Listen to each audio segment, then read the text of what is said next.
रघुवीरा रामचंद्र रणधीरा रामचंद्र रघुवीरा रामचंद्र रणधीरा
हरिनाम संकीर्तन की जय, सीताराम लक्ष्मण हनुमान की जय। ज्ञानतिमिरन्धस्य ज्ञानाञ्जनशलाकया चक्षुरुन्मिलितं तस्मै श्रीगुरवे नमः। श्रीचैतन्यमनोभीष्टं स्थापितं येन भूतले स्वयं रूपा कदामह्यं ददामि स्वपदान्तिकं। वन्देऽहं श्रीगुरु श्रीयुतापदकमलं श्रीगुरु वैष्णवांश्च श्रीरूपं साग्रजातं सहगणा रघुनाथान्वितं तं सजीवं साद्वैतं सावधूतं परिजनसहितं कृष्णचैतन्यदेवं श्रीराधा कृष्णपादा सहगणा ललिता श्रीविशाखान्वितांश्च हे कृष्णकरुणा सिन्धो दीनबन्धो जगत्पते गोपेश गोपिका कान्त राधा कान्त नमोस्तुते। तप्त काञ्चन गौराङ्गी राधे वृन्दावनेश्वरी वृषभानुसुते देवी प्रणमामि हरिप्रिये। वंशाकल्पतरुभ्यश्च कृपा सिन्धुभ्यैव च पतितानां पावनेभ्यो वैष्णवेभ्यो नमो नमः। जय श्री कृष्ण चैतन्य प्रभु नित्यानंद श्री अद्वैत गदाधर श्रीवासादि गौरभक्तवृंद। हरे कृष्णा कृष्णा कृष्णा हरे हरे हरे राम राम राम हरे हरे। तो कल हमने प्रथम सत्र में देखा किस प्रकार से प्रभु राम और लक्ष्मण के बीच का सौहार्दपूर्ण रिलेशनशिप ये सबके सामने आता है।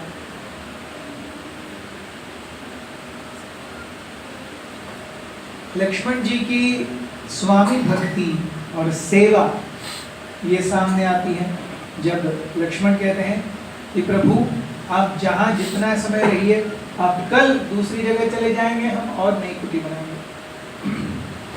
हमने देखा कि इस प्रकार से राम और सीता के बीच का जो स्विमिंग कंपटीशन हुआ उसमें हमें पता चलता है कि किस प्रकार भगवान कंपटीशन जीतने वाले नहीं है, वो हृदय जीतने वाले। He doesn't believe in winning competitions. He believes in winning hearts. और हमने देखा कि इस प्रकार से लक्ष्मण ये भरत की बुरी बुरी प्रशंसा कर रहे हैं। जब राम लक्ष्मण सीता ये गोदावरी के नदी में गोदावरी के जल में स्नान करने जाते हैं तो क्या दृश्य देखते हैं? जल के ऊपर कोहरा छाया हुआ है, बहुत ठंडी। और जब हाथी अपनी सूंड डाल रहे हैं तो उनको इलेक्ट्रिक करंट जैसा लग रहा है। जब घोड़े अपना मुंह डाल रहे हैं तो उनको ऐसा लग रहा है बाप रे। सीता मैया पानी घाघर डुबोती हैं क्योंकि यहाँ पर पानी स्पर्श करता है, वो घाघर छोड़ देती है, इतना ठंडा है पानी। और तब लक्ष्मण जो हैं वो, ये तो गोदावरी है, ये तो नासिक है, मध्य भारत है। उत्तर भारत में तो और ज़्यादा ठंडी पड़ती है, तो वहाँ शरीरों की ठंडी और ज़्यादा होती है। और भरत महाराज कितने बजे नहा रहे हैं? सुबह 2 बजे। वाह, आप सबने अच्छा सुना साहब। भरत महाराज सुबह 2 बजे नहा रहे हैं। क्यों नहा रहे हैं 2 बजे? उन्हें लगता है कि वो इतने ज्यादा कुत्सित हैं, उनकी वजह से उनके भाई को और अयोध्या को इतनी कठिनाइयों से गुजरना पड़ा। अगर कोई सुबह सुबह मेरा दर्शन लेगा तो उसका जीवन क्या हो जाएगा? उसका दिन पूरा खराब जाएगा। इसलिए वो सुबह सुबह अपना मुंह किसी को नहीं दिखाना चाहते। इसीलिए जब सब सो रहे हैं 2 बजे, सबसे पहले साधु महात्मा वगैरह उठते हैं 3 सवा 3 बजे, बाद में जनरल पॉपुलेस उठती है 4 साढ़े 4 बजे। यस, सो जब कोई नहीं उठा रहता, सब सोए रहते हैं, तब भरत आ करके ठंडे पानी में स्नान करके जाते हैं। और ये कौन बता रहे हैं किसको? लक्ष्मण बता रहे हैं राम को। यूजुअली लक्ष्मण भरत के खिलाफ थे, उनको लग रहा था वही सब साजिश के जो मुख्य ये नायक हैं। और अब वो बताते हैं कि देखिए ऐसी परिस्थिति में भरत रह रहे हैं। वे और बताते हैं राम को कि राम तो जो कंदमूल फल है वो खाते हैं, तो भरत सोच रहे हैं कि जो राम खाते हैं वो मैं कैसे खा सकता हूँ। मेरा जो स्तर है उनसे नीचे है, तो वो केवल जौ के एक मुट्ठी दाने 3 घंटे तक गोमूत्र में भिगोते हैं, और वो गोमूत्र और जौ के एक मुट्ठी दाने दिन में एक बार खाते हैं। ये भरत महाराज का 14 वर्ष तक भरत महाराज का डाइट क्या था? एक मुट्ठी जौ के दाने 3 घंटे तक गोमूत्र में भिगे हुए, फिर वो गोमूत्र और जौ के दाने खाए। आप जमीन पर सो रहे हैं, भरत महाराज सोचते हैं जहां पर मेरे भाई सो रहे हैं वहां मैं कैसे सो सकता हूं। वो जमीन के अंदर 10 फुट गड्ढा खोदे हैं, उस गुफा में जाकर के वो सोते हैं। भरत महाराज ने भी अपने सर के बाल जटाओं में परिवर्तित कर लिए हैं, वो भी वल्कल ही धारण करते हैं। ये लक्ष्मण राम को बताते हैं, और ये जब राम सुन रहे हैं उनकी आंखों में से आंसू आ रहे हैं। पहली बार ऐसा लग रहा है कि मतलब राम खुश हैं कि लक्ष्मण के मन में जो भरत के प्रति अलग भाव था उससे लक्ष्मण उभर पाए। और लक्ष्मण कहते हैं, भ्राताश्री मुझे एक ही चीज बहुत ही अचरज भरी लगती है कि ऐसे साधु भरत की मां कैकेयी के मन में ऐसे कलुषित विचार कैसे आ सकते हैं कि भरत को राजा बनाया जाए, राम को आपको वनवास हो और आप किसी भी ऐशो आराम से विलग होकर के जिए। इस प्रकार की कुत्सित बुद्धि जैसे ही लक्ष्मण और बताते जा रहे थे, राम आग बबूले हो जाते हैं, उनकी आंखें एकदम लाल हो जाती है। कहते हैं लक्ष्मण चुप रहो। He has never shouted on Lakshman like this. कहते लक्ष्मण चुप हो जाओ, शांत हो जाओ। भरत महाराज की, वे भरत नहीं कहते, भरत महाराज के, भरत महाराज के गुणगान करते हुए तुम अपनी जिह्वा को इस प्रकार से किसी की भी निंदा से कैसे कलुषित कर सकते हो? एक ही साथ में तुम अच्छा पकवान और सड़ा हुआ अन्न कैसे खा सकते हो? चाहे किसी की भी निंदा हो, चाहे किसी भी कारण से हो, वो सही हो या गलत हो, अच्छा हो या बुरा हो, अगर भरत महाराज की स्तुति के साथ वो निंदा आ रही है तो बहुत ही गलत है। आप आने वाले पूरे समय तक मुझे भरत महाराज की महानता सुनाइए, मैं सुनने के लिए तैयार हूं। लेकिन उसके साथ कैकेयी की क्रूरता या कैकेयी के जो उनका जो एक्टिविटीज रहा है, उनका एक्शन रहा है, उसको बताने के लिए आपको अपनी जिह्वा को बंदा करने की जरूरत नहीं है। कैकेयी भी मेरी उतनी ही मां है आज भी जितनी कौशल्या। राम कहते हैं कैकेयी भी मेरी उतनी ही मां है आज जितनी कौशल्या है। कैकेयी को मेरे और सीता के संबंधों के बारे में पता है, और वो जानती थी कि एक बार राज्य हाथ में आ गया तो फिर राजा किसी का नहीं होता, हर किसी के साथ में प्रोटोकॉल होता है, चाहे माँ हो या पत्नी हो, हर किसी के साथ राजा का प्रोटोकॉल है। अच्छा, पत्नी और माँ मिले तो आराम से बिंदास हंसी खेलते हुए पटाखे चला रहे हैं दिवाली की, ऐसा नहीं होता है। वो जैसा धीर गंभीर प्रजा के सामने है वैसा ही धीर गंभीर वो अपने परिवार के सामने है। He has no personal space. Yes. As much a leader becomes more powerful, he has no personal space. Yes. हम देखते हैं मोदी जी कितना काम कर रहे हैं, रोज 12-13 घंटा, 14 घंटा, 16 घंटा काम करते हैं। किसके लिए? पर्सनल स्पेस कुछ नहीं है। 4 घंटे से ज्यादा नहीं सोते रोज वो। At the age of 75, he is not sleeping for more than 4 hours daily and working for 16 hours daily. Yes.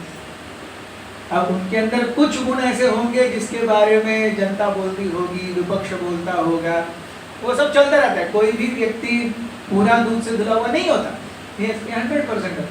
लेकिन उनकी जो इच्छा है इस राष्ट्र को आगे बढ़ा के लेके जाने की, इसके बारे में कोई संदेह नहीं है, इसके बारे में कोई कुछ नहीं बोलता।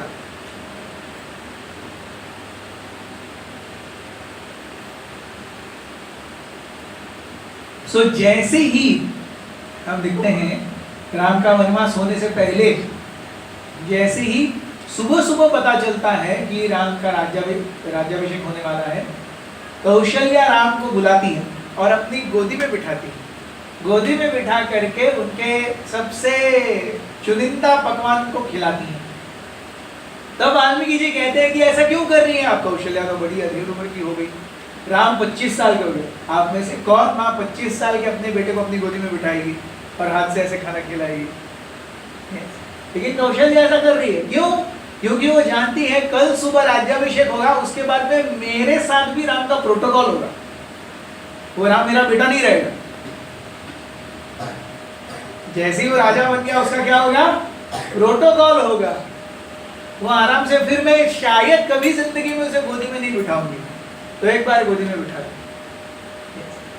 सो जैसे ही राजा या कोई बहुत ही महत्वपूर्ण पद एक व्यक्ति ग्रहण कर लेता है तो उसका जीवन दूसरों का ज्यादा है।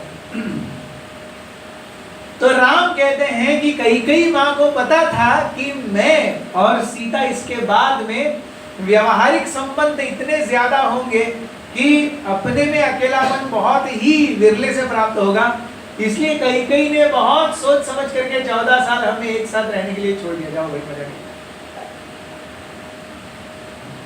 These are a private time and कई very much knows this। और राम आग बबूले होकर के कह रहे हैं कि तुम अगर इस प्रकार से कई के बारे में मत रखते हो तो यहां से सेवा छोड़ करके चले जाओ, मुझे नहीं चाहिए तुम।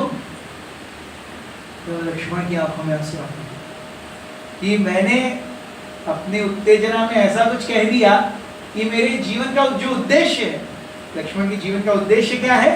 राम की सेवा, उस पर ही आँच आ रही है।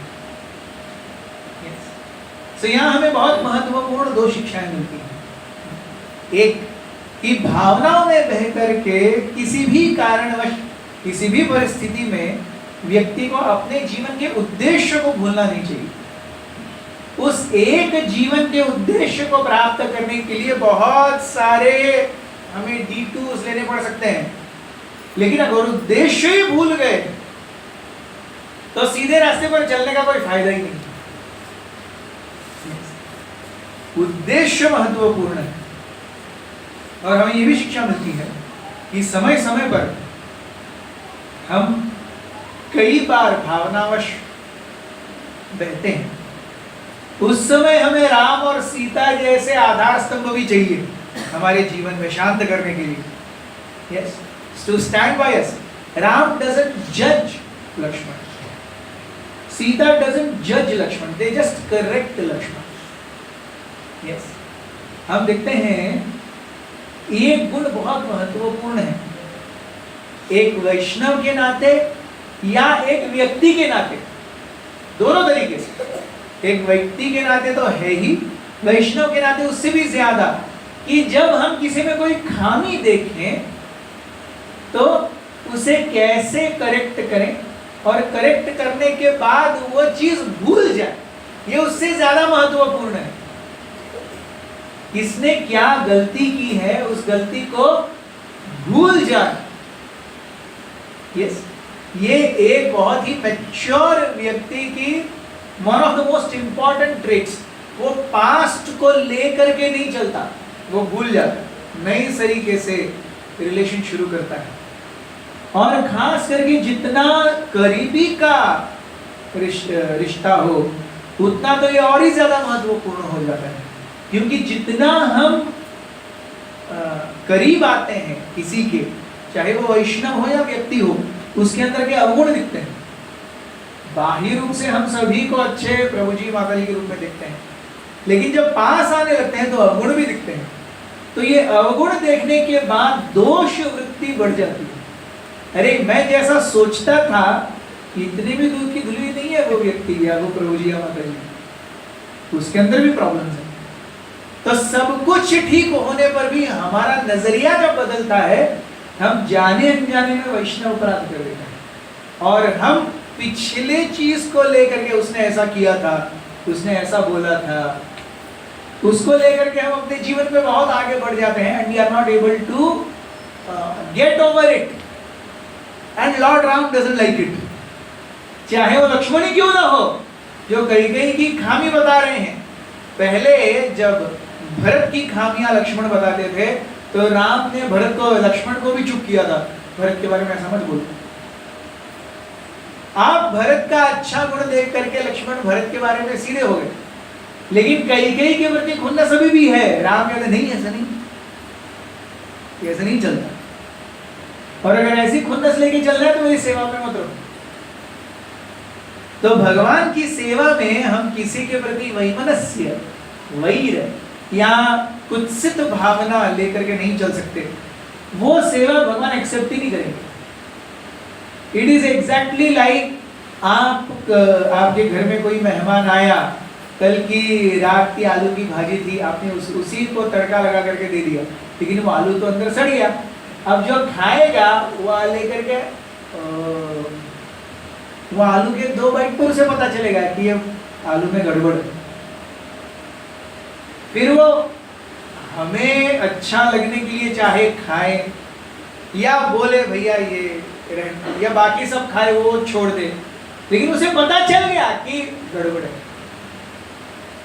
उसी प्रकार से हम भगवान की सेवा कर रहे हैं तो हम आलू तरकारी, लेकिन अगर हम हमारे मन में वही रहे, वही मनस्य है, प्रदुता है किसी के प्रति, तो हम सड़े हुए आलू। भगवान हमें टेस्ट करने में आनंद महसूस नहीं करेंगे। Will Krishna like tasting? We don't like tasting. Yes, putrefied food. How will Krishna like? So that consciousness which harbors negativity towards others is a putrefied consciousness. So ऐसी चेतना भगवान नहीं पसंद करते। तो इसीलिए साधक जो है वो एक तो अपने आप को साधना के बल पर ऊंचा उठाने का प्रयास करता है, और तब उसकी भौतिक चेतना उसे नीचे खींच रही है। तो सहनशीलता और क्षमाशीलता, ये 2 ऐसे गुण हैं जो प्रकृति हमें नीचे खींच रही है ना, उसके गांठ को तोड़ते हैं। जैसे ऐसा मैं नीचे खींचूंगा तो खिंच जाएगा, तो जितना खींचूंगा उतना ये ब्रेक होगा, टेंशन लगेगा। तो मैं अपनी साधना से अपने आप को बढ़ाने का प्रयास कर रहा हूं। प्रकृति के 3 गुण मुझे नीचे खींच रहे हैं, क्षमाशीलता और सहनशीलता। ये यहां कट कर देते हैं,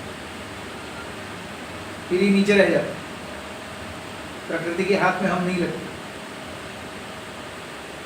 तो साधना में ये गुण डेवलप करना, and it's an ongoing process. ये सुना मतलब होगा ऐसा नहीं है, ये मेरे लिए भी नहीं है।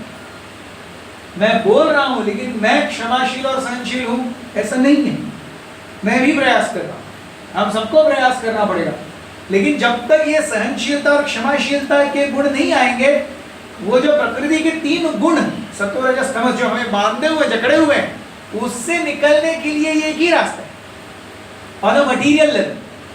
So on a material level we practice forgiveness and forbearance, and on spiritual level we cultivate our reading, hearing, chanting. That is what helps us. तो राम इस प्रकार से लक्ष्मण को बहुत ज्यादा रोष भरी निगाहों से, बहुत आग बबूले होकर के कहते हैं, एंड जैसे ही वो बोलना छोड़ देते हैं, वाल्मीकि मुनि वर्णन करते हैं उनकी आंखें फिर से कमल की पपड़ी जैसी हो जाती। So the moment he stops scolding Lakshman, he is in his own self. हम देखते हैं प्रभुपाद जी के इसमें भी, प्रभुपाद जी लंदन में सोहो स्ट्रीट के टेम्पल के ओपनिंग में राधा लंदनीश्वर 1969-70, और प्रभुपाद जी देख रहे हैं ये ठीक नहीं है, वो ठीक नहीं है। प्रैक्टिकली प्रभुपाद जी चिल्ला रहे हैं, you rascal, you fool, you don't know this, you don't know this, और सब कुछ लाइव चल रहा है टीवी पर, सब कुछ लाइव चल रहा है। प्रभुपाद जी एकदम आग बबूली हो रही है, ठीक नहीं है, वो ठीक नहीं है। एक समय पर तो ऐसा होता है कि वो जो चबूतरा जिसके ऊपर राधा लंदनीश्वर रखे हैं वही लुढ़क जाता है, और प्रभुपाद जी उठते हैं और अपने कंधे से वो लुढ़कने वाले इसको ऐसे पकड़ करके रखते हैं और सब डिसाइपल्स वगैरह एकदम डर करके आ जाते हैं, वो ठीक करते हैं। Prabhupada ji is in this element, एकदम सबको चिल्ला रहे हैं। और तभी चिल्लाते चिल्लाते वो पीछे देखते हैं, एक नॉर्मल व्यक्ति बैठा हुआ है। नॉर्मल व्यक्ति ऐसे पहली बार आया हुआ, हिप्पी है, दाढ़ी बड़ी हुई है, केस बैठे हुए ऐसे। Swami ji cool down, why are you shouting, chant Hare Krishna. Prabhupada बोलते यस, तो शांत हो जाते। सो एकदम ऐसे कि क्या कर रहे हो तुम, ये यू फूल, यू रास्कल, ऐसे ताड़ ताड़ ताड़ ताड़। स्वामी जी वाइब्रेशन। सो ये दिखाता है उनका ये जो क्रोध है वो व्यक्ति के प्रति नहीं है, वो जो परिस्थिति उभरी है वहां पे वो ठीक हो गया, खत्म। Swami ji why are you getting angry, just chant Hare Krishna, cool down. And he listens, he is जगत गुरु।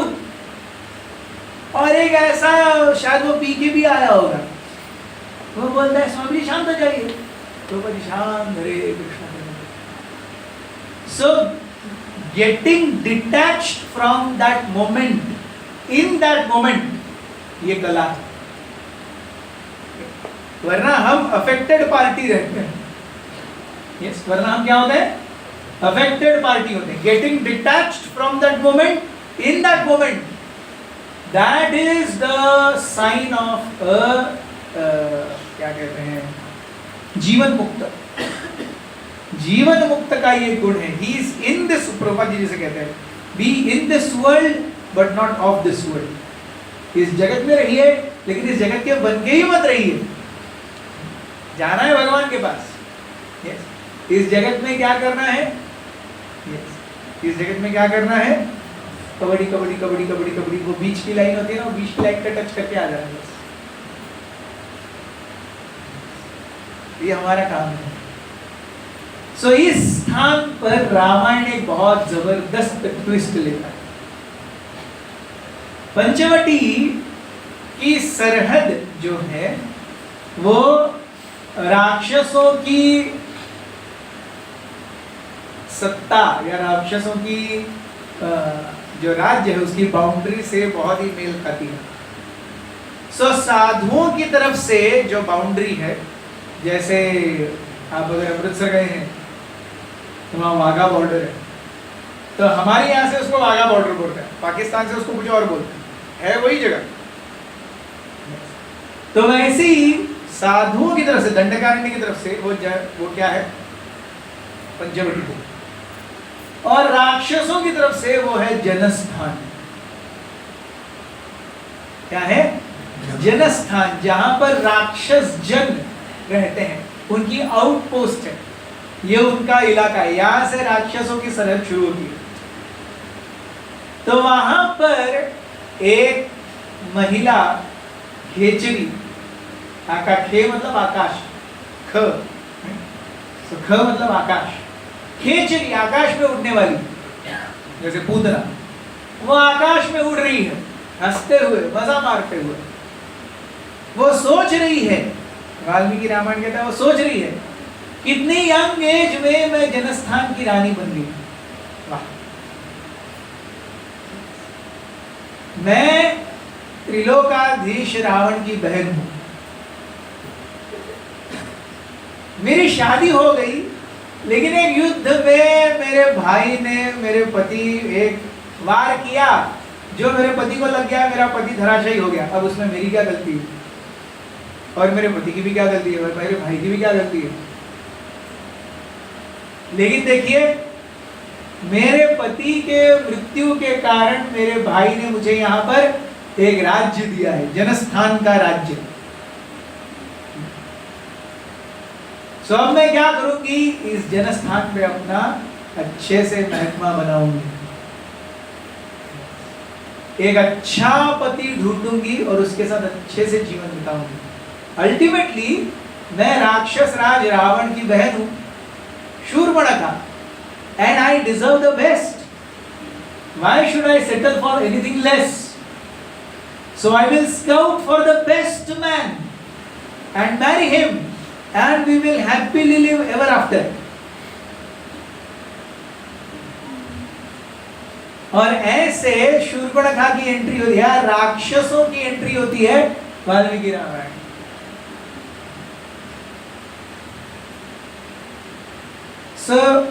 ऐसे ही शूर्पणखा ने अपना बहुत दबदबा बनाया जनस्थान में।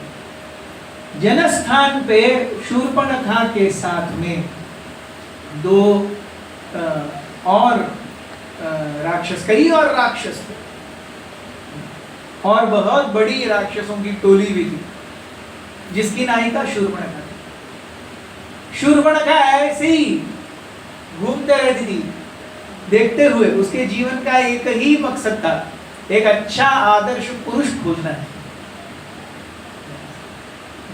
As of now, the only aim in her life is marriage. Shurpanakha घूम रही है, घूमते घूमते राम और लक्ष्मण और सीता को दिखती है और राम को देखते ही शूर्पणखा उनसे लव एट फर्स्ट साइट हो जाती है। So love at first sight कबूतर जा जा जा से शुरू नहीं हुआ, love at first sight Ramayan से शुरू हुआ। शूर्पणखा राम को देखती है, love at first sight। Shurpanakha के मन में क्या चल रहा है वाल्मीकि मुनि बहुत सुंदर रूप से बताते हैं। शूर्पणखा सोचती है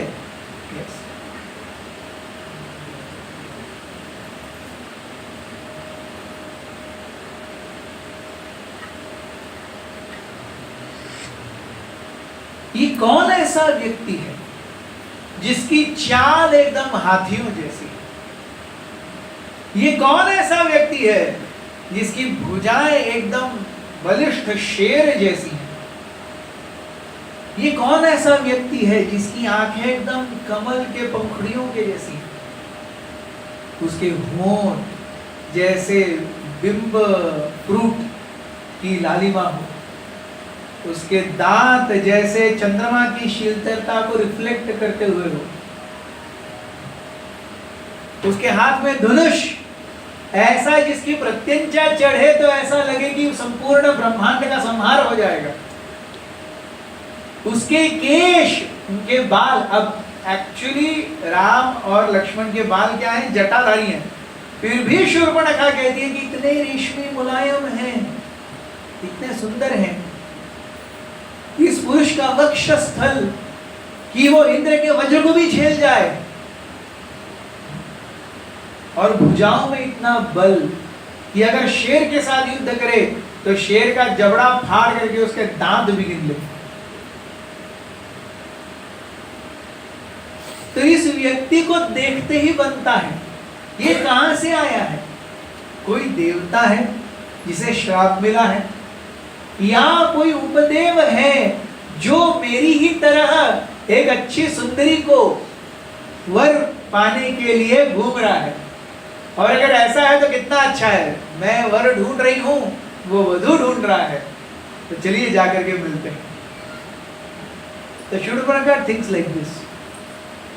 शूर्पणखा क्या करती है? नाउ वी मे थिंक कि शूर्पणखा राक्षसी है, उसके मन में प्रभु राम के प्रति केवल कामुक भावनाएं हैं।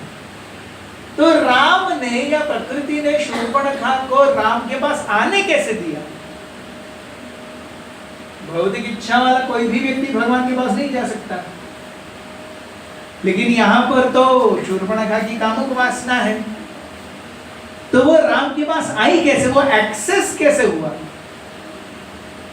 तो आचार्यगण बताते हैं कि जब शूर्पणखा ने राम को देखा, और ये जो प्रथम ग्लोरिफिकेशन है राम का, वो उनका जो ग्लोरिफिकेशन था वो बहुत ही क्या कहते हैं, निष्पाप हृदय से था। ये ग्लोरिफिकेशन मन में होने के बाद फिर काम वासना है। तो क्योंकि राम है और राम के अस्तित्व में राम की महानता का गुणगान मन में हुआ है, इसीलिए Shurpanakha could get access to Ram. आप समझ रहे? तो हम देखते हैं जब भी हम किसी ऐसी चीज पर दृष्टि डालते हैं जिस पर नहीं डालनी चाहिए, बिलबोर्ड्स हो या कोई भी ऐसी वस्तु हो, व्यक्ति हो जो हमारी आंखों को अपनी ओर आकृष्ट कर लेता है, शायद काम वासना से, तो पहली जो नजर होती है वो हमेशा इनोसेंट होती है। दूसरी नजर जो है उसमें जो है वो काम वासना बनती है। First sight is always innocent, because हमें पता ही नहीं है सामने क्या है, आंखें बंद करके चल नहीं सकते। तो first sight is always innocent, it is a second site that is the problem. तो अगर व्यक्ति हम सेकेंड साइट को रोक सके तो काम वासना बहुत हद तक रुक सकती है।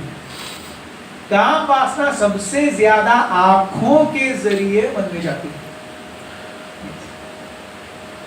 ईर्ष्या जो है वो कान के जरिए मन में जाती है। दूसरों की अच्छाई सुन के हम उनसे ईर्ष्या करने लगते हैं। तो ईर्ष्या की भावना जो है वो कर्णरंध्रों से पनपती है। काम वासना जो है वो नयनों से पनपती है। और जो रजोगुण की भावना है वो स्किन से पनपती है। जैसे हरेक इंद्रिय हरेक प्रकार से एक एक इंद्रिय एक एक प्रकार के रिपुओं के लिए महत्वपूर्ण साधन है अंदर जाने का। सो शूर्पणखा राम को देखी, the first sight was innocent and she genuinely glorified Ram की, राम कितने सुंदर है। तो ये उनका गुणगान हुआ, इसीलिए शूर्पणखा को राम का एक्सेस मिला। और शूर्पणखा क्या कर दिया, अच्छा तो इतनी अगर अच्छी है तो राम ने ईएनटी क्यों की शूर्पणखा की? क्योंकि ये जो है शूर्पणखा जो है उसके मन में केवल भोग विलासते की भावना थी। जब वो राम को अप्रोच की, when she saw Ram the first sight, it was service or genuine glorification, if not service, genuine glorification. But when she approached, it was only lust. Shurpanakha Ram को देख करके, राम का रूप इतना सुंदर है, हमने देखा राम का रूप कितना सुंदर है, दंडकारण्य के ऋषि मुनि जो सब कुछ छोड़ छाड़ करके तपस्या करने आए हैं, वो राम को देख करके कहते हैं भगवान आप इतने सुंदर है, हमारा मन कामुकता से भर गया। राम इतने सुंदर हैं, ये ऋषिगण कहते हैं हमारे मन में आपके प्रति काम वासना आ गई है। और प्रभु राम कहते हैं अगले जन्म में ये इच्छा पूरी करूंगा। See what a simple interaction, कि वो काम वासना भगवान को काम वासना के रूप में नहीं दिखती। भगवान को अरे ये जीव इस प्रकार से मेरी सेवा करना चाहता है। कृष्ण लीला में कुब्जा, लेकिन कुब्जा इच्छा करती है मैं भगवान आपकी सेवा करना चाहती हूँ। भगवान उस रात कुब्जा के घर आते हैं, कुब्जा से बहुत ही इंटीमेट सेवा प्राप्त करते हैं कृष्ण। सो भगवान के लिए ये सब पाप नहीं है। जब ये सारे हमारे जो इच्छाएं हैं ये भगवान के प्रति रूट होती हैं तो वो सेवा ही है। लेकिन जब वो इस भौतिक जगत के प्रति रूट होती हैं तब वो काम है, क्योंकि वो मेरी प्रसन्नता के लिए है, मेरे एंजॉयमेंट के लिए है। तो शूर्पणखा इतनी ज्यादा काम वासना से उत्तेजित हो गई। शूर्पणखा बहुत मोटी, पूरी काली, उसके 2 दांत आगे ऐसा लग रहा है, और मुंह से कल रात को खाया हुआ जो मांस है और मदिरा पी है उसकी बास आ रही है। आंखें बड़ी बड़ी लाल लाल, सर के ऊपर जो बाल हैं coppery red hair,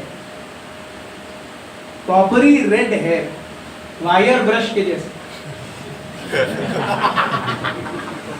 coppery red hair wire brush के जैसे। यस, और वो भी कैसे खड़े हैं, बहुत पहले 7up का एक 7 के ऊपर उसके ऐसे ऐसे याद है आपको? वो 7 वाला बंदा आता था, तो वैसे शूर्पणखा के बाल हैं। तो शूर्पणखा के बाल, उसकी कमर, उसका रंग, उसके दांत, उसके जो सूले, यस, ये सब देख करके कौन उससे प्रेम में पड़ेगा? लेकिन वो इतनी पागल हो गई है राम के प्रति कि वो अपना रूप चेंज करना ही भूल गई। वो वैसे के वैसे आती है राम के पास, वैसे के वैसे आती है राम के पास, और राम के पास आके हे प्रिय।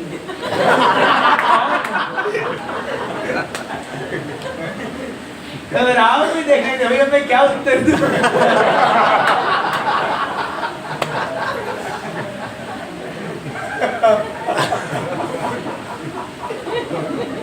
बहुत नाटकीय ढंग से शूर्पणखा, हे प्रिय तुम कौन हो? तुम कहां से आए हो?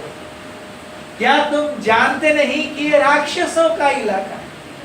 ऐसे राक्षसों के इलाके की दहलीज पर तुम जैसे कमसन युवक का आगमन, मैं तो सोचती हूँ ईश्वर ने मेरी इच्छा, दिल की इच्छा पूरी कर दी। मैं भी एक ऐसे वर की तलाश में थी जो भटकता हुआ मेरे पास आए, मेरे आलिंगन में खो जाए, और मैं और वो मिलकर के जनस्थान पर राज्य करें, अपनी वंशावली से मेरे भाई रावण के नाम का गुणगान करें। देखिए, नियति ने तुम्हें मेरे पास भेज दिया। आओ प्रिय, चलो मेरे साथ चलो, हम विवाह रचाते हैं। विवाह रचाने की भी क्या जरूरत है? हम राक्षस विवाह में ज्यादा बिलीव नहीं करते, चलो हम साथ में चलते। अब राम सोच रहे मैं हंसू या रू? राम सोच रहे मैं हंसू या रू? राम कहते हैं, अरे तुम जैसी सुंदर स्त्री को देख करके किसका मन नहीं उछलेगा? तुम जैसी सुंदर स्त्री को देख करके किसका मन नहीं उछलेगा? लेकिन आप देखो, एक बड़ा प्रॉब्लम है। मैं पहले से ही विवाहित हूं और मैंने एक पत्नी व्रत लेने का वचन लिया है, ये मेरा व्रत है। तो वो जो मेरा भाई है वो भी मेरे जैसा ही युवक है, उनसे छोटा भी है, उसकी पत्नी यहाँ पे नहीं है, तुम उसके पास जाओ। उसके पास जाओगे, देखिए मेरे पास तो रात गुजारने के लिए मेरी पत्नी है, वो रात में बेचारा अकेले ही रहता है, तुम उसके साथ रहोगी, उसका मन बहल जाएगा, तो वो उसको देखती है, ये भी बुरा नहीं है।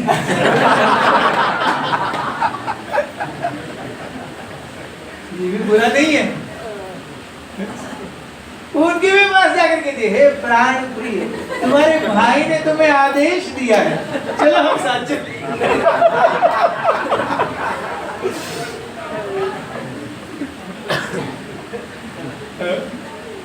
तो लक्ष्मण देखते हैं, लक्ष्मण हंसते हैं, अपनी हंसी को रोक करके कहते हैं कि देखो, तुम जैसी राजलक्ष्मी को कौन नहीं बोलेगा, लेकिन ये जानो कि मैं केवल अपने भाई का दास हूं। अगर दास रहूंगा तो तुम मेरी रानी भी बनोगी, तो भी दासी ही कहलाओ। तुम जैसी सुंदर और अच्छी लड़की को दासी का पद दिलवाना मुझे अच्छा नहीं लगता। तो मेरे भाई के पास आगे जाकर के भी वही राजा बनेगा। अगर तुम उसे अपनी सेवा से प्रसन्न कर पाई तो कैसे भी हो, नंबर 1 या नंबर 2 रानी तो रहोगी। नंबर 1 रानी सीधा रहेगी, नंबर 2 रानी आप रहोगी, तो रिश्ता तो सही है। फिर से राम के पास है, हे राम, तुम्हारी पहली पत्नी है तो क्या हुआ, दूसरी शादी कर लो। और तुम मनुष्य हो, तुम्हें ये क्या व्रत वगैरह लगते होंगे, तुम एक पत्नी व्रत हो, ये वो, लेकिन तुम एक मनुष्य से शादी नहीं कर रहे, तुम राक्षसी से शादी कर रहे हो। तो इस व्रत का तुम्हें बहुत ज्यादा डरने की जरूरत नहीं है। और मैं स्वयं तुम्हारे पास आई हूँ, तुम खोजते हुए मुझे थोड़ी ना आए हो। तो एक तो मैं राक्षसी हूँ, मैं मनुष्य नहीं हूँ। दूसरा, मैं स्वयं तुम्हें न्योता दे रही हूँ। फिर तुम देखो, तुम रावण के संबंधी बनोगे डायरेक्ट। वो अपने कुल का ये देती है। मैं पता है, मैं शूर्पणखा हूं।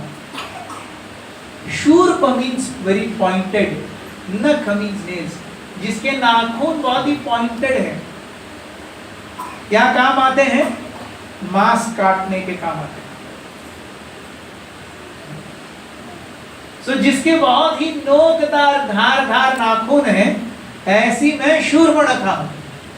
मेरे भाई, सगे भाई, त्रिलोक विजयी रावण, जिनके सामने बड़े बड़े देवता, गंधर्व, यक्ष, विद्याधर, चारण इत्यादि सब कांपते हैं।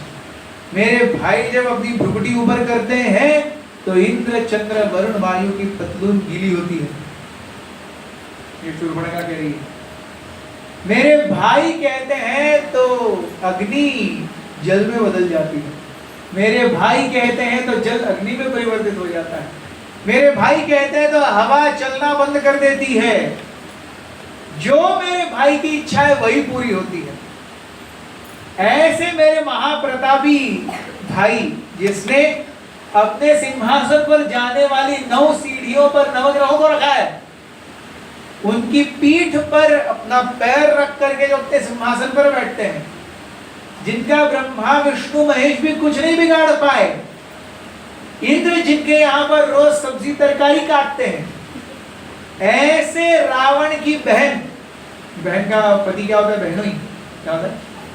क्या होता है? बहनोई। हाँ, ऐसे त्रिलोक विजयी रावण के बहनोई बनने का सम्मान तुम्हें प्राप्त होगा। इसके अलावा मेरा एक भाई और है, जो साल में से 350 दिन, 360 दिन सोता है, 1-2 दिन उठता है। वो 1-2 दिन में 360 दिन का खा करके फिर से सो जाता है। लेकिन उसका शरीर इतना बलाढ्य है कि कोई उससे युद्ध में नहीं जीत सकता। और इसके साथ में पूरी असुर जाति पर कलंक नाम का हमारा एक तीसरा भाई भी है, विभीषण, जो हमेशा विष्णु भक्ति करता रहता है। पता नहीं कैसे पैदा हुआ है। हम सब अपने व्यवहार कुशलता से, नीति से, हमारे वाक पटुता से, छल से अपने राज्य को कायम किए हुए हैं, लेकिन मेरे इस तीसरे भाई को इससे कुछ लेना देना ही नहीं है। उसके पूरे लंका में उस एक बंदे के घर के बाहर तुलसी है, बाकी कहीं तुलसी नहीं है। सोचिए, लंका में विभीषण के एक के घर के बाहर तुलसी। ये देख करके ही हनुमान समझ जाते हैं। जब आगे सुंदरकांड में जब करेंगे हनुमान जी सीता को खोजते हुए, तब जब विभीषण से मिलेंगे तो बहुत सुंदर और मार्मिक प्रसंग है। तेरे घर के बाहर तुलसी है, बहुत फूली हुई है, अच्छे से बड़ी हुई है, और घर के अंदर से राम राम राम राम बहुत धीमी आवाज आ रही है, जैसे किसी को पता न चले। तो ऐसा लगता है जैसे, कई बार ऐसा होता है कि हमको कई बार मंदिर में रहे हुए भक्तों को ये अनुभव है। आगे में जो स्कूल है, वो सुबह परेड करते थे, स्कूल सावधान विश्राम, और हमें यहाँ पे हरे कृष्णा सुनाई देते हैं, और हम बोलते अरे ये तो हरे कृष्णा बोलते तो सुनते, और अच्छे से सुनकर भी हरे कृष्णा ही सुनाई देते। वो बोल रहे हैं सावधान विश्राम, हमको हरे कृष्णा सुनाई देता है। तो ऐसे ही हनुमान जी जब विभीषण के घर के पास से कूदते हैं, अरे कहीं हेलुसिनेशन तो नहीं है, लंका में कौन राम नाम बोल रहा है। तो घर के अंदर जाते हैं, विभीषण को देखते हैं, एक जगह शांत बैठ करके हाथ में माला लिए विभीषण राम राम राम राम राम नाम जप कर। तब वो समझ जाते हैं कि एक भक्त है। And there is a beautiful प्रसंग, वो प्रसंग हम बहुत सुंदर रूप से जब पहुंचेंगे सुंदरकांड तब डिस्कस करेंगे। बट एसेंस इज कि ये बता रही है कि एक अकेला ऐसा बंदा है हम भाइयों में जिसके घर के आगे तुलसी है, और वो हमेशा विष्णु, नीति और उदारता और सरलता, ये सब बातें हम असुरों को पचती नहीं है। हम अपने बाहुबल पर जीते हैं। राक्षस राज क्या है? माइट इज राइट, जिसकी लाठी उसकी भैंस। ऐसे में एक नपुंसक भाई हमारे यहाँ पैदा हुआ जिसका नाम है विभीषण। लेकिन मैं उसके बारे में क्यों आपको बता रही हूँ, चलो हम जाते हैं और शादी रचाते हैं। राम फिर कहते हैं, देखो अगर तुम यहाँ पर रही, सीता यहाँ है, मैंने तो एक पत्नी व्रत लिया है, मैं तो तुम्हें वरण नहीं कर सकता। तुम यहाँ पे रहोगी तो ना तुम मैं मिलूंगा ना ये मिलेगा। मैंने तो व्रत ले लिया, अब मैं उस व्रत से पीछे नहीं हट सकता। तो योर ओनली पॉसिबिलिटी इज मेरे भाई को दे, वो अगर मान गया तो तुम्हारी जान दी। मैंने तो ऑलरेडी व्रत ले लिया। शूरपणखा फिर से उसके पास गया, लक्ष्मण के पास, बोलते अरे तुम्हारे भाई बोल रहे हैं ना तुम्हें मुझसे शादी करने के लिए, तुम क्यों इतनी चिंता कर रहे हो? बाकी तुम बस हाँ बोलो, चलो मेरे साथ, बाकी मैं देख लूंगी। हमारे यहाँ बहुत अच्छा नरम मांस मिलेगा, बहुत मदिरा मिलेगी। और वो अलग अलग प्रकार के मांस और मदिरा का ऐसा वर्णन होता है शूरपणखा के मुखारविंद से, ऐसा लगता है गोवा में ही आते। इतने प्रकार की मदिरा का वर्णन है, इतने प्रकार के मांस का वर्णन है। हम जाएंगे तो ये खाएंगे, ये पिएंगे, ये करेंगे, वो करेंगे, ऐसा सब वर्णन है।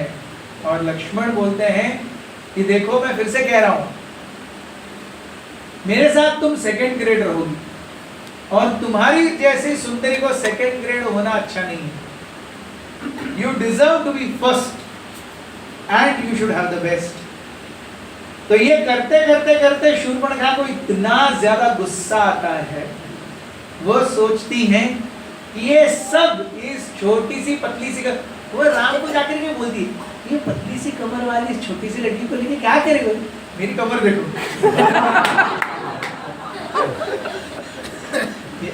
इसे तो मैं खूब मारूंगी, उड़ जाएगी। सीता को देख करके शूरपणखा कहती है, मैं इसे खूब मारूंगी, ये उड़ जाएगी। इसके अंदर कोई बल है क्या? तुम एक क्या हो, क्षत्रिय हो, तुम्हें एक बलशाली स्त्री की जरूरत है जो हर प्रकार से तुम्हारा संरक्षण कर सके। और मेरे साथ जनस्थान है, यहाँ पर कितने सारे राक्षस हैं, मेरा भाई रावण है, तुम्हारा एक भाई है, उसका क्या काम है? ये एक पत्नी है, छोटी सी टिकनी सी पतली कमर वाली। इन दो लोगों को छोड़ दो, आपके लिए बहुत कुछ है यहाँ पर वेटिंग फॉर यू। राम फिर भी ना बोलते। तो ये बैक एंड फोर्थ में शूरपणखा इतनी क्रोधित हो जाती है, वो सोचती है कि ये सब कुछ क्यों हो रहा है। वो छोटी सी स्त्री वहां पर जो बैठी है ना, जिसे राम अपनी पत्नी कह रहा है, उसकी वजह से राम मुझे एक्सेप्ट नहीं कर रहे, तो मैं पहले उसको ही मार देती हूँ।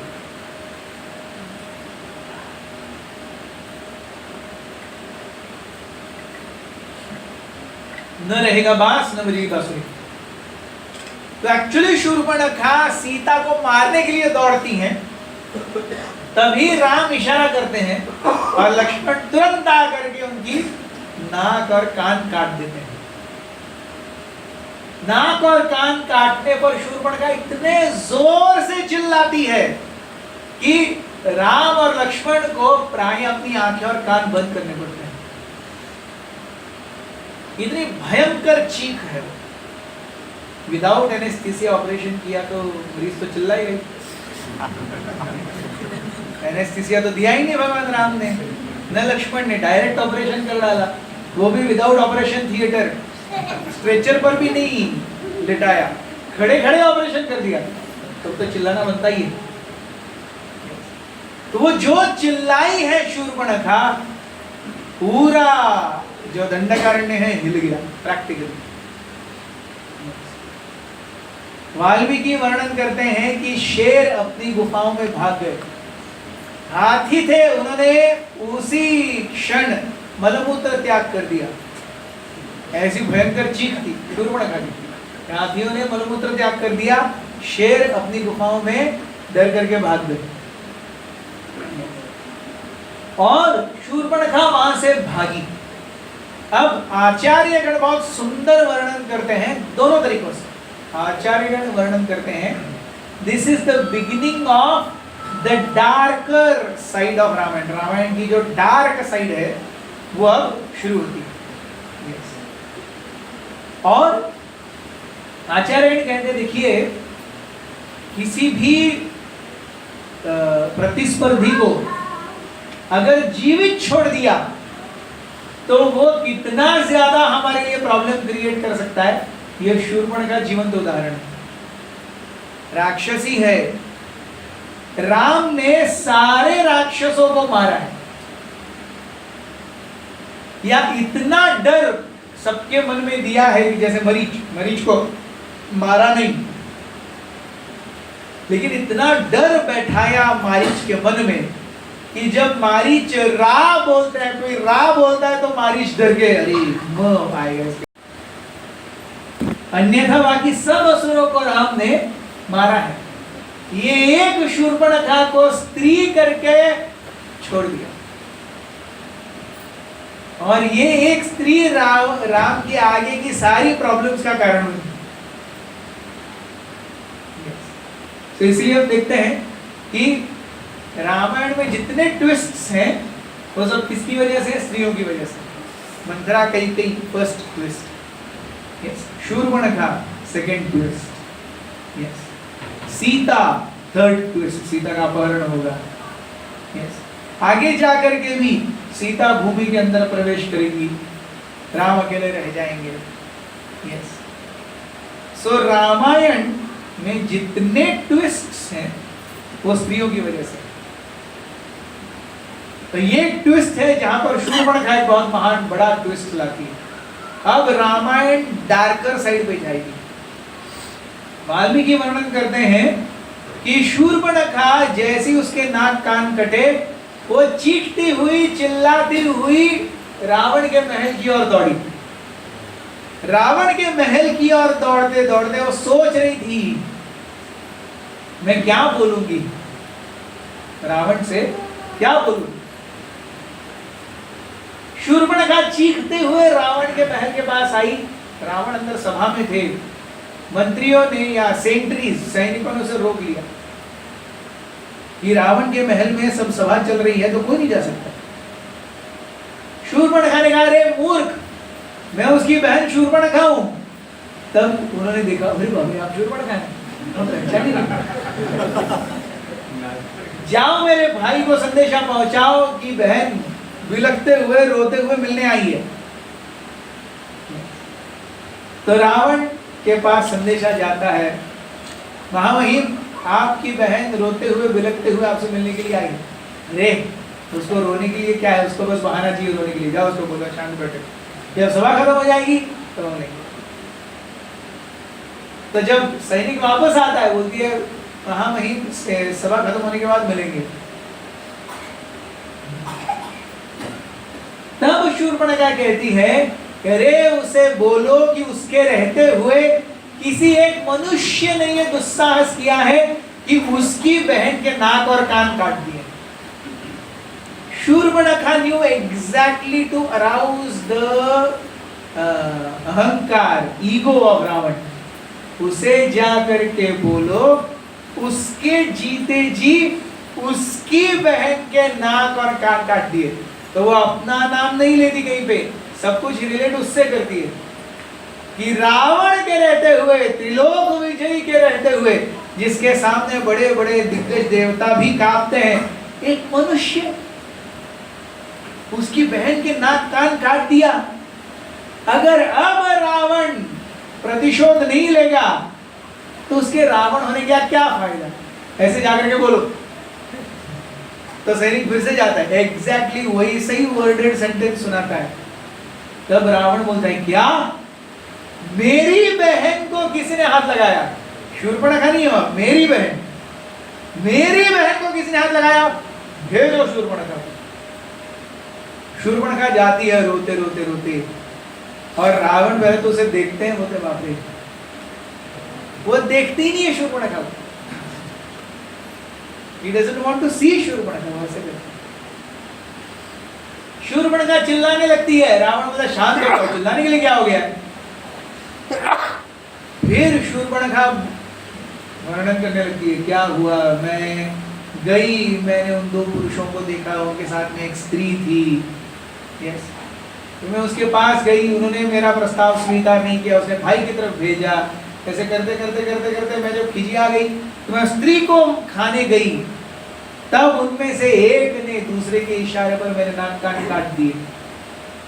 रावण बोलता है तो क्या हुआ, जाओ आगे देखेंगे क्या करना। Now Shurpanakha wants revenge. The only way she can get revenge is through Ravan. और इसीलिए वो रावण से मिलना चाहती है। अच्छा, वो अपनी आप बीती क्यों बताना चाहती है, इसलिए नहीं कि उसे खुशी है बताने में, इसलिए क्योंकि वो रिवेंज चाहती है। So we see the basic connection between Shurpanakha and Ravan is selfishness. Shurpanakha Ravana के पास मदद की भी खुद के लिए नहीं मांगने है, मतलब उसको रावण के हैसियत से कुछ लेना देना नहीं है, उसको चाहिए प्रतिशोध। रावण भी उसे देखकर कहते हाँ ठीक है बाद में देखेंगे, मतलब व्हाट इज, किसी पुरुष ने तुम्हारा प्रस्ताव स्वीकार नहीं किया, नाक कान काट दिया, मैं क्या करूं, जाओ अपने घर। तब शूर्पणखा जो जानती है रावण को कैसे बहलाना है, रावण का नंबर 1 वीक पॉइंट है स्त्री। रावण की जब मृत्यु हुई, वाल्मीकि बताते हैं कि रावण को 14 अलग अलग श्राप मिले, और ये सारे 14 श्राप एक साथ एक समय मिलकर के कार्य किए, तब रावण की मृत्यु हुई। और ये सारे 14 के 14 श्राप तब मिले जब रावण ने स्त्रियों पर ज्यादती की। रावण को ये सारे 14 श्राप तब मिले जब उसने स्त्रियों पर ज्यादती की। Ravana would not give any heed to any curse. लिखा जाएगा क्या होता है वो, लेकिन हम देखते हैं आगे जा करके यही सारे जो कर्सेस हैं, यही सारे जो श्राप हैं, वो रावण की मृत्यु का कारण बनते हैं। So Ravana is someone who is too self possessed. Shurpanakha also is going because of self obsession. उसे क्या चाहिए, पानी चाहिए। तो Shurpanakha is also self obsessed, both are self obsessed. Shurpanakha Ravana के हृदय में अब कामुकता का विष घोलेगी, इसीलिए नहीं कि वो चाहती है कि रावण को सीता मिले और उसका भोग करे, इसीलिए कि ऐसा कुछ जब तक नहीं होगा तब तक रावण और राम एक दूसरे के सामने नहीं आएंगे, और जब तक रावण और राम सामने नहीं आएंगे तब तक मेरा प्रतिशोध कैसे पूरा होगा। तो ये कैलकुलेशंस है शूर्पणखा के मन में, और इन कैलकुलेशन से शूर्पणखा रावण के मन को कलुषित करती है। वो क्या क्या कहती है ये हम देखेंगे कल। बहुत बहुत धन्यवाद। हरे